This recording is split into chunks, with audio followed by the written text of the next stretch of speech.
What is the most annoying misconception that you keep having to hear or read about your son? Because some people see him as this brutal killer, a racist, somebody who, abused his ex-girlfriend, and so on. A lot of this must be very hurtful to you as his mother. What have been the things that have really upset you?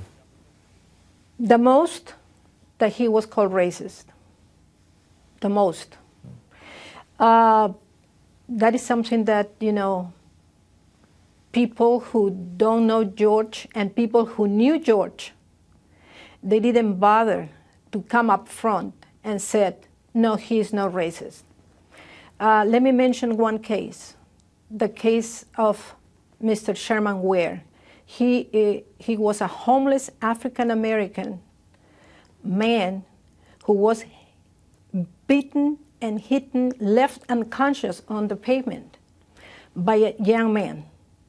Now this Mr. Ware, because he was homeless or because he was African-American, nobody defended him except my son. My son took the time to elaborate and to go and make flyers and go to churches, African-American churches, leave flyers on every car, stay there for every church session and pass flyers and get the community together to go to a council meeting back in 2011. I mean, we have heard stories like this about George, and certainly many members of his family and friends have rushed to say he's not a racist.